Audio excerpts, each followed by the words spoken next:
Assalamualaikum warahmatullahi wabarakatuh. Saya Dr. Umar Zain dari bagian penyakit dalam Fakultas Kedokteran Universitas Islam Sumatera Utara. Kali ini kita akan membicarakan tentang penyakit tropik akibat virus. Beberapa penyakit yang menjadi pandemi di dunia akibat virus, yang pertama adalah Severe Acute Respiratory Syndrome atau SARS yang terjadi pada tahun 2003. Penyakit ini disebut sebagai infeksi virus pada saluran napas yang disebabkan oleh SARS Associated Coronavirus atau SARS-CoV. Gejalanya umumnya demam lebih dari 38 derajat Celcius, sakit kepala, nyeri otot, dan sendi. Bisa ditemukan batuk, sesak napas ringan sampai berat. Kadang-kadang ada diare dan berlanjut menjadi pneumonia yang berat. Penyebarannya dimulai dari negeri Cina, yaitu di Guangdong pada tahun 2002. Kemudian menyebar ke beberapa negara dengan cepat melalui perpindahan atau traveling antar negara. Pada tahun itu, seluruh negara di dunia melakukan kontrol penyebaran penyakit ini. Yang pertama, mengidentifikasi wabah segera setelah ditemukannya kasus. Kemudian kasus atau penderita diisolasi untuk mencegah kontak penularan dari orang ke orang. Kemudian kasus akan dikurangi jumlahnya dengan cara mengawasi orang yang datang dari daerah endemik. Kemudian pemerintah mencegah penyebaran ke negara lain melalui kebijakan travel warning. Rekam jejak SARS di Cina dimulai dari bulan November 2002 yang diidentifikasi sebagai atypical pneumonia. Kemudian Februari 14, 2003 dilaporkan 305 kasus dengan 5 kematian. Masih di bulan Februari tanggal 18, 2003, Dr. Hong Tao menyatakan penyakit baru disebabkan varian chlamydia virus. Kemudian tanggal 20, Chinese Academy Military Medical Science menyatakan teori Tao salah. Dan pada Maret 2003, IMMS menemukan coronavirus sebagai penyebab. Dan akhirnya terjadi 7.083 kasus dengan 664 kematian. Kasus SARS menyebar ke negara Vietnam pada 26 Februari 2003. Kemudian tanggal 26 Februari itu juga WHO mengirimkan timnya ke Vietnam. Dan pada bulan Maret 2003, Amerika mengirim tim untuk menyelidikinya dari Center of Disease Control. Pada April 29, SARS dinyatakan memang ada di Vietnam. Dan pada akhir wabah didapat 63 kasus dengan 5 kematian. Penyebaran selanjutnya adalah ke Kanada, ya, sama mulai dari November 2002 kemudian sampai akhir April tanggal 20 April 2003 penyakit ini menyebar di Kanada. Di Kanada terus menyebar sampai Juli 2003 dan didapati 251 kasus dengan 43 kematian. Jenis virus berikutnya yang termasuk dalam penyakit tropik adalah avian influenza atau disebut juga dengan flu burung. Pertama sekali ditemukan di Italia lebih kurang 100 tahun yang lalu dan diketahui menyerang pertama kali pada manusia di Hong Kong tahun 1997 dengan 18 penderita dan 6 meninggal. Ini merupakan penyakit baru dan akibat penyakit ini kerugian ekonomi sekitar $1 triliun. Gambar skematik avian influenza atau virus yang disebut dengan virus H5N1 ini seperti terlihat pada gambar. Virus ini memiliki yang disebut dengan hemaglutinin dan neuroamidase. Oleh karena itu, ada jenis-jenisnya nanti berdasarkan jenis hemaglutininnya dan neuroamidasenya itu. Sifat daripada avian influenza virus ini adalah hemaglutinasi pada unggas, kemudian peka terhadap panas, pH yang ekstrim, kondisi non-isotonis dan udara kering.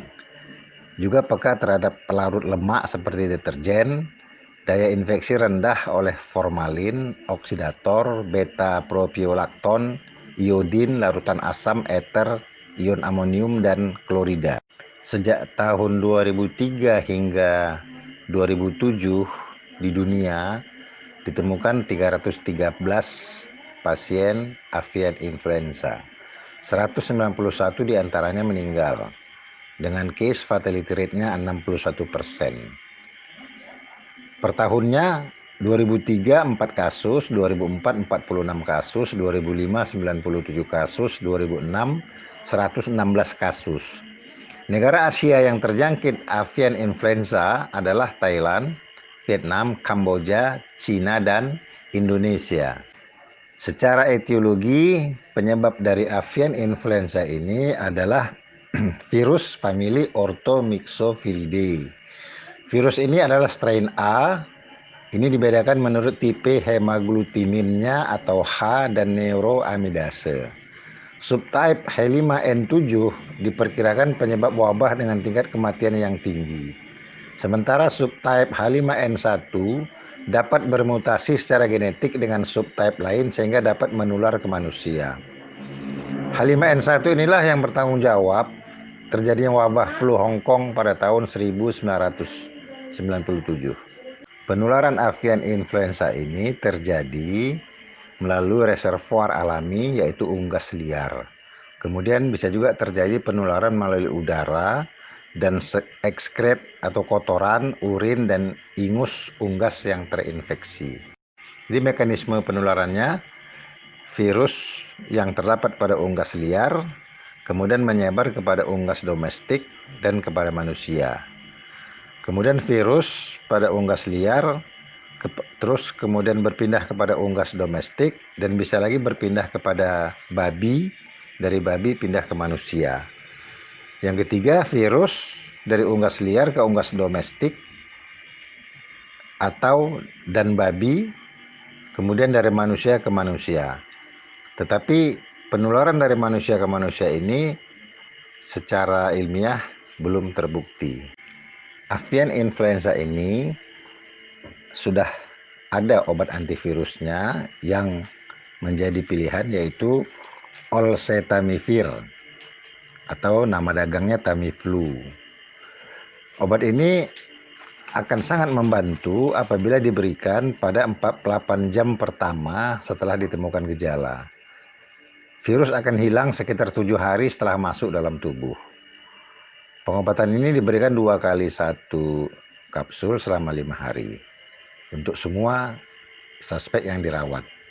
Pada anak disesuaikan dengan berat badan. Terapi lain tentunya terapi suportif seperti pemberian vitamin, kemudian simptomatik, analgesik, obat batuk, kemudian boleh diberikan antibiotik bila diduga ada infeksi sekunder, dan obat-obat penurun panas bila ditemukan demam.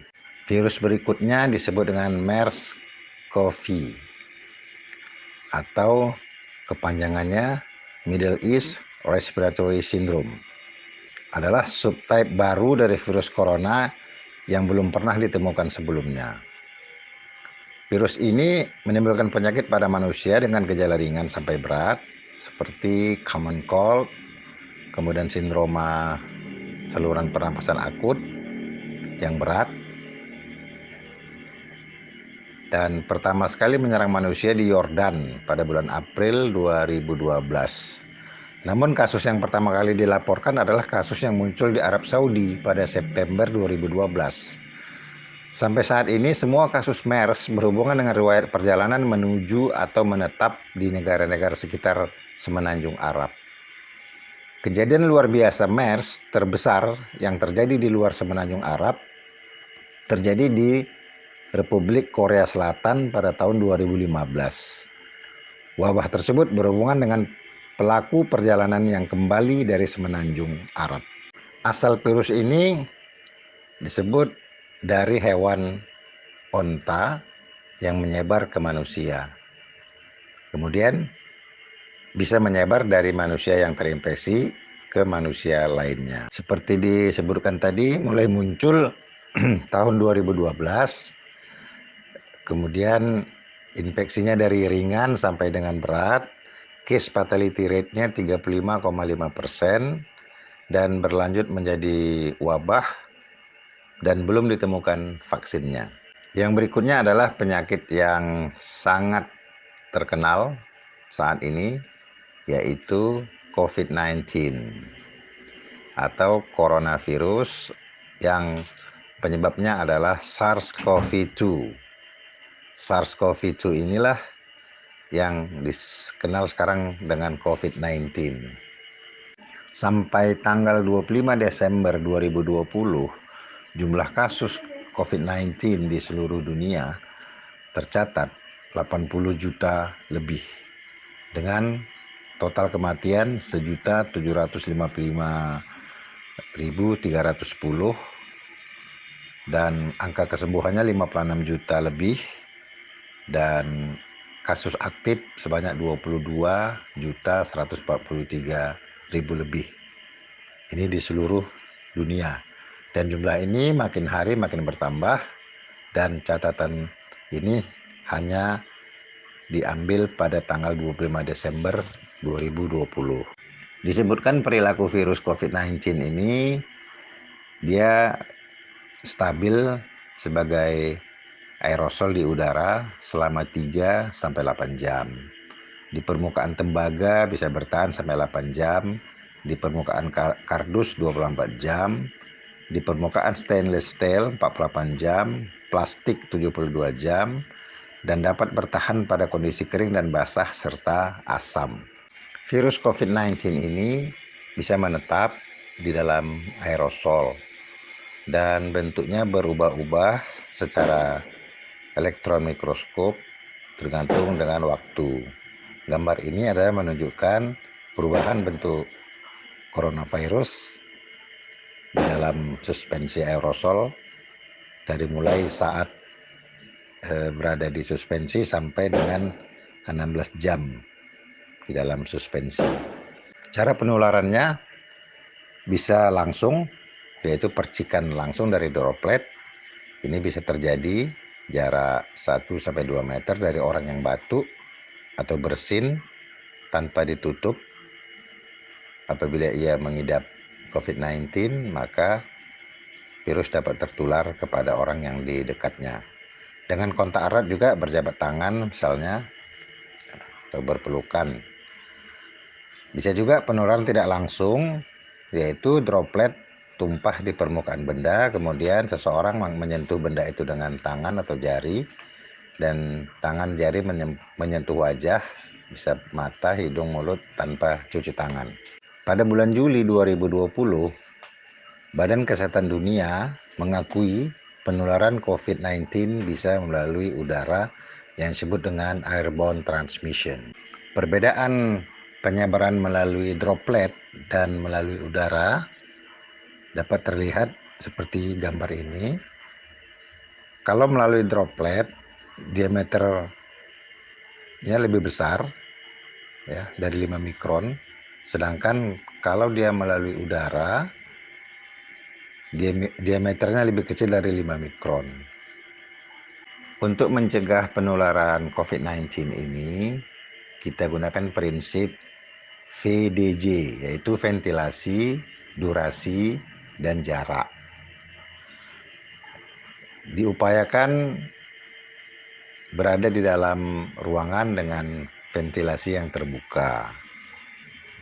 Kemudian jarak antara seseorang dengan orang lain berjarak, dan kalaupun terpaksa berdekatan, menjaga durasi jangan terlalu lama.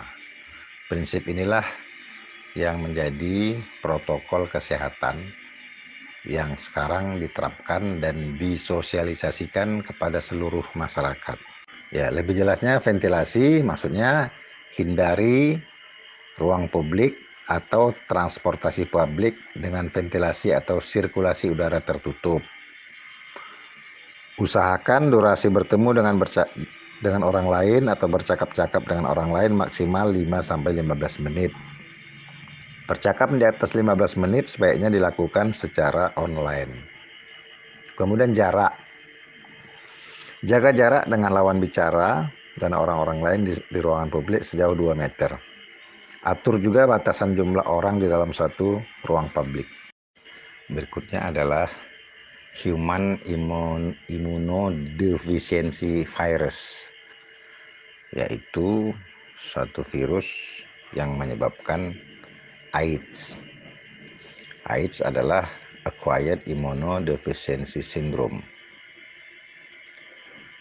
yaitu suatu sindroma atau kumpulan gejala dan tanda akibat menurunnya kekebalan tubuh yang didapat dari infeksi HIV.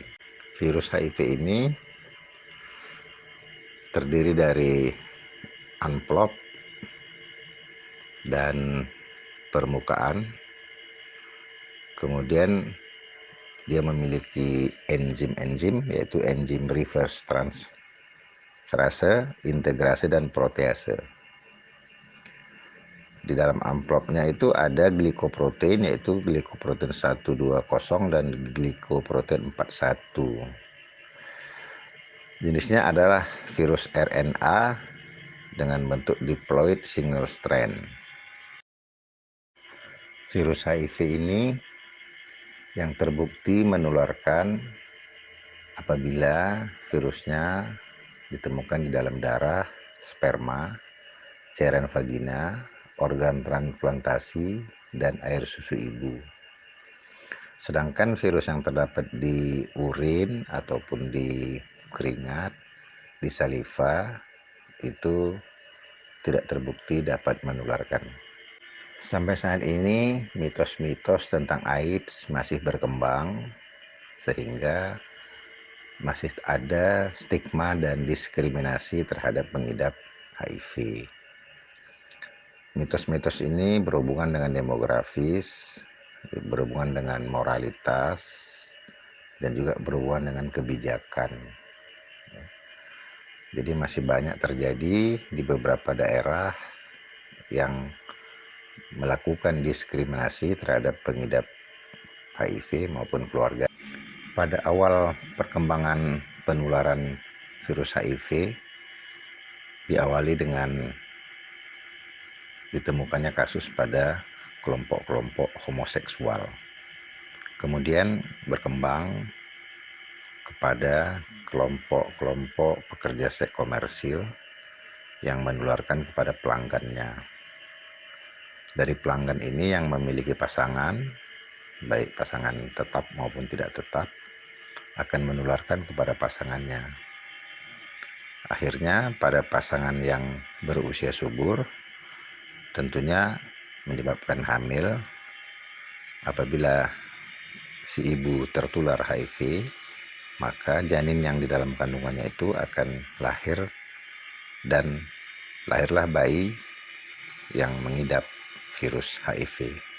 Ada 4 cara penularan yang utama dari seorang pengidap HIV kepada orang yang sehat. Pertama adalah melalui hubungan seksual, baik itu homoseksual maupun heteroseksual. Kemudian yang kedua, dari transfusi darah yang mengandung virus HIV. Yang ketiga, melalui jarum suntik yang terkontaminasi dengan virus HIV.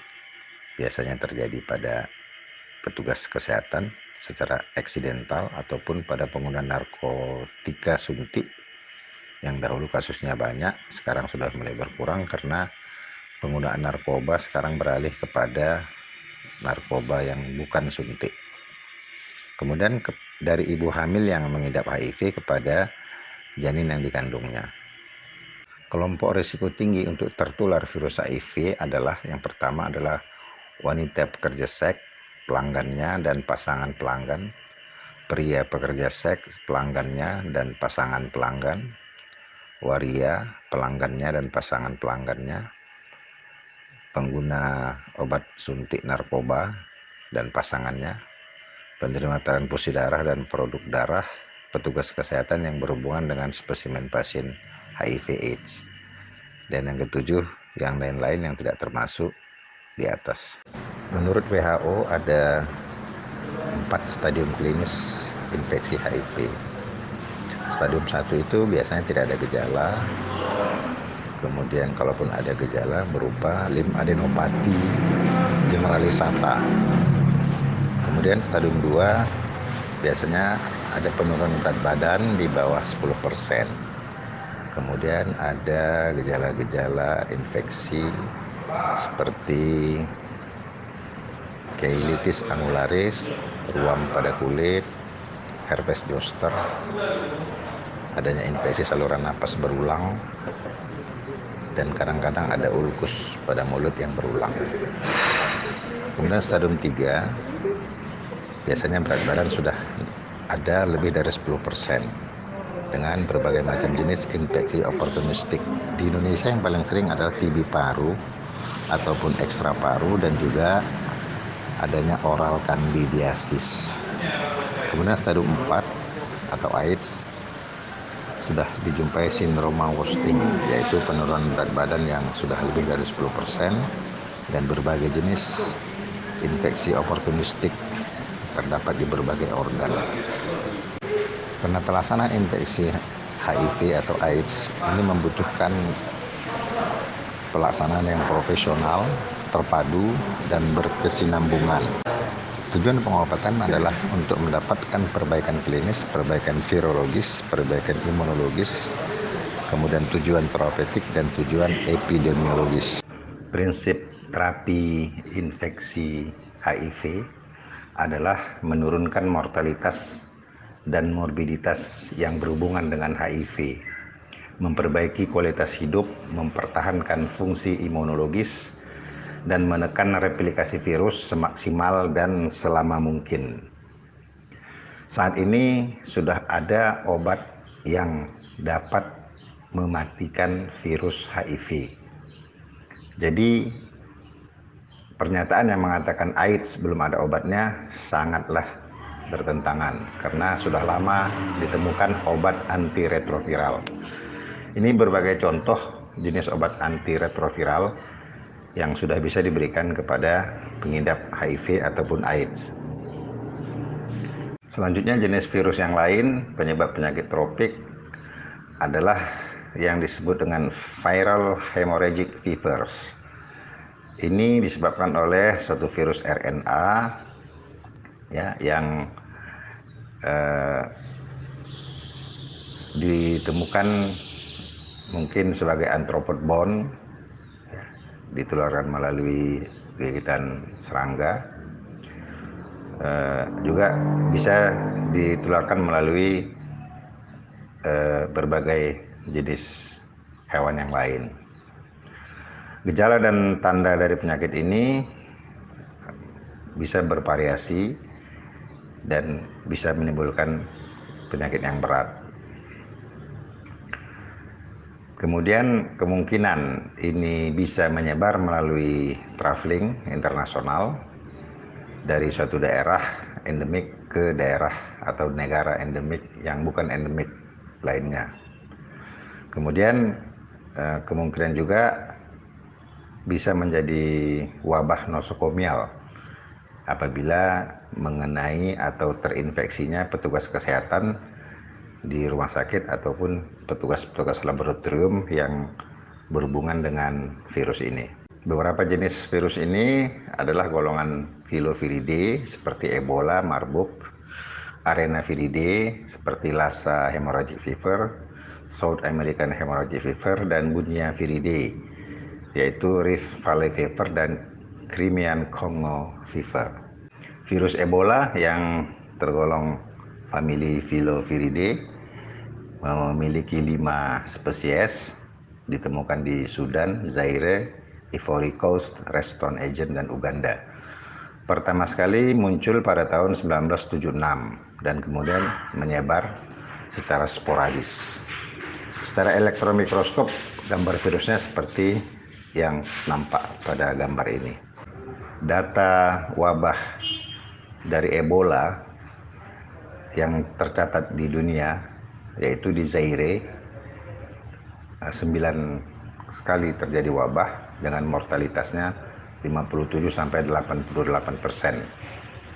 Kemudian di Sudan dengan 4 kali wabah dengan case fatality rate-nya 50%.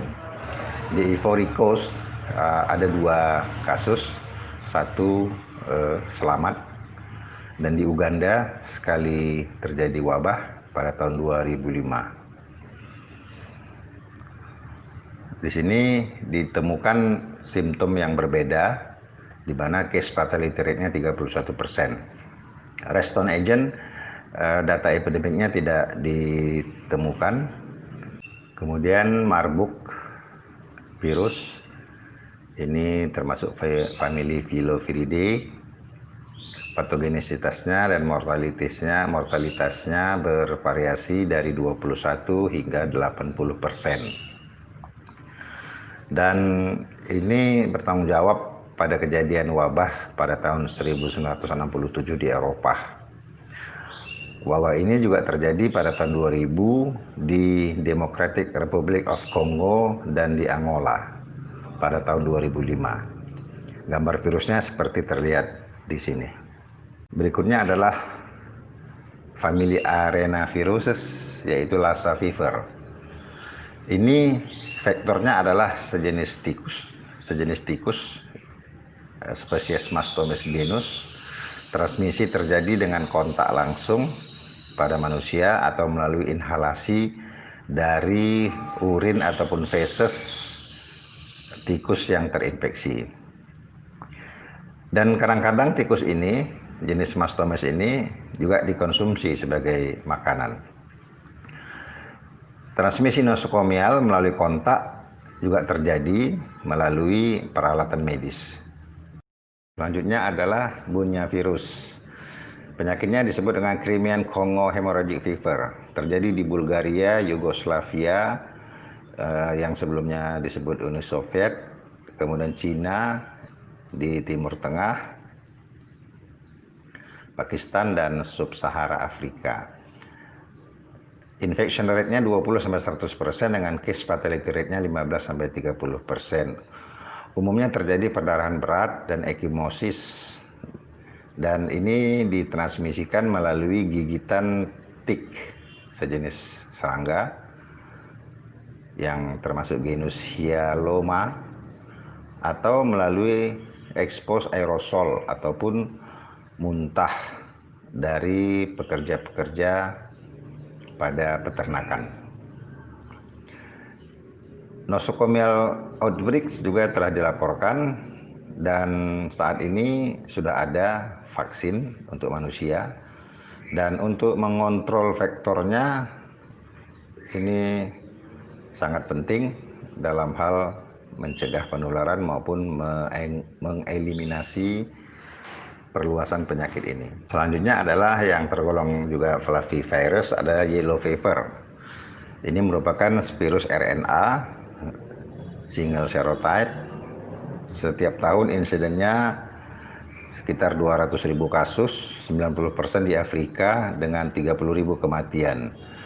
Penyakit ini terdistribusi di Sub-Sahara Afrika, kemudian di Amerika Selatan, Amerika Tengah, dan Karibia.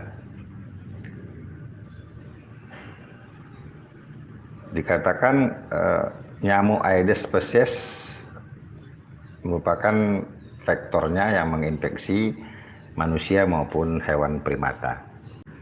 Gambar ini menunjukkan peta penyebaran yellow fever di dunia. Famili virus Flaviviridae berikutnya adalah dengue fever atau yang dikenal dengan penyakit demam berdarah kalau di Indonesia. Ini jelas sebagai vektornya adalah nyamuk Aedes spesies. Kemudian dikatakan lebih dari 100 juta terjadi infeksi setiap tahun di dunia. Dan variasi gejala klinisnya dari ringan sampai berat, memiliki 4 jenis tipe virus, yaitu DEN 1 sampai dengan DEN 4. Terjadi cross reactivity yang lemah antara masing-masing subtype antibody yang menyebabkan multiple infection dengan different yang berbeda. Jadi artinya pada seorang penderita dengue fever ini bisa terjadi 4 kali infeksi dengan subtype yang berbeda. Gejala klinisnya dari ringan bahkan tanpa gejala sampai dengan berat dan menimbulkan dengue shock syndrome yang menyebabkan kematian. Selanjutnya adalah West Nile virus. Ini juga famili Flaviviridae. Pertama sekali diisolasi di Uganda pada tahun 1937. Kemudian pada tahun 1999 dilaporkan 62 kasus dengan tampilan klinisnya sebagai encephalitis dengan 7 kematian. Virus ini juga terdeteksi di Amerika Utara, Karibia, dan Amerika Selatan.